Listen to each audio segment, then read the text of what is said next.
బాధపడుతున్నాడు, పశ్చాత్తాపడుతున్నాడు. అంటే తండ్రికి నమ్మకం కలిగింది. ఏమనో తెలుసా, వీడు మారి నా దగ్గరికి వచ్చి చక్కగా బ్రతకాలనుకుంటున్నాడు గనుక ఖచ్చితంగా వీడి మాట నేను వినాల్సిందే. దేవుడు కూడా అలాంటి వాడే ప్రేమన దేవుని పిల్లలారా. నువ్వు పాపము చేస్తూ పాపము చెయ్యాలనుకుంటూ నువ్వు ఎన్నిసార్లు ప్రార్థన చేసినా వినడు.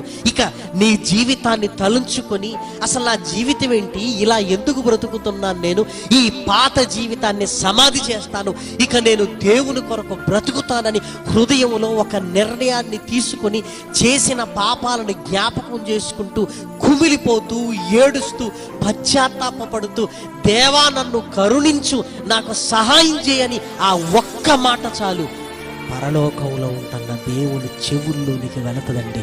ఆ ప్రార్థన దేవుడు వెంటనే సహాయం చేస్తాడు ప్రేమని వారులారా,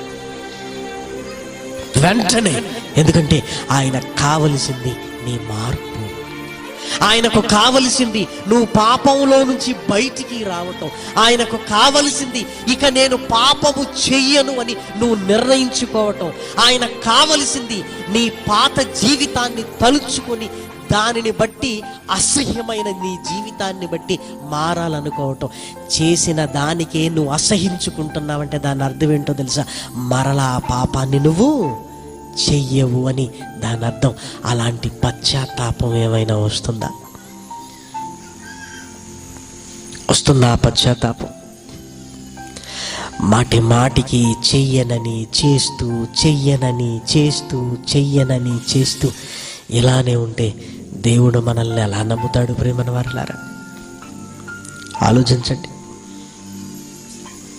వద్దు ప్రేమన వారులారా, మనుషులతో ఆటలాడడం పర్వాలేదు, కానీ దేవునితో ఆటలాడొద్దు, పాపముతో చెలగాటం అస్సలు ఆడొద్దు ప్రేమన దేవుని పిల్లలారా.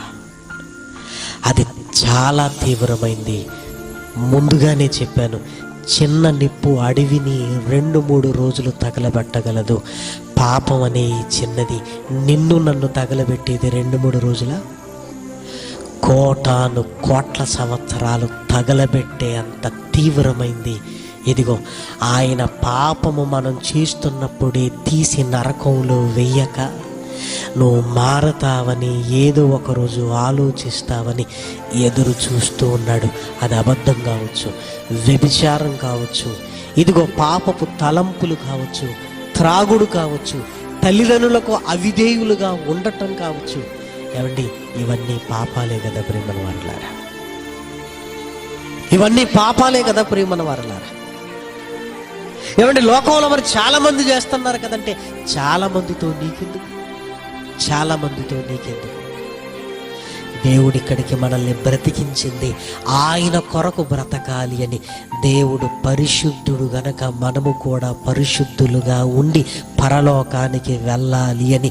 ఏమండి, పాపం ప్రార్థనకు అడ్డుపడుతుంది, పాపం ఇదిగో నిన్ను పరలోకానికి రానివ్వకుండా కూడా అడ్డుపడుతుంది. ఏమండి, పరలోకానికి రానివ్వకుండా పాపం అడ్డుపడుతున్నప్పుడు ఎందుకు ప్రియమైన వారలారా ఇంకా పాపములో ఉంటూ దేవునికి దూరం అవుతాం? భోజనం చేస్తున్నప్పుడు, మాంసాహారం తింటున్నప్పుడు పళ్ళల్లో ఏదైనా మాంసము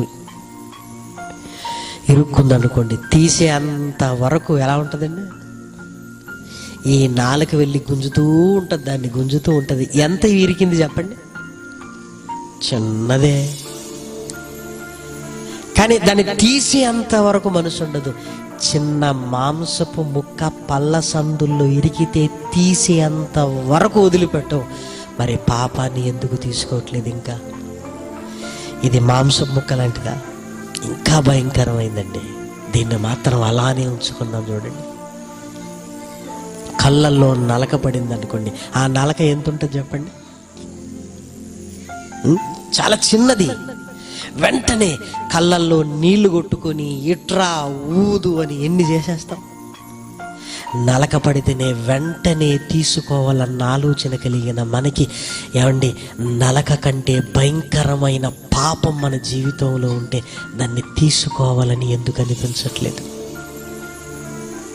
ఆలోచించండి.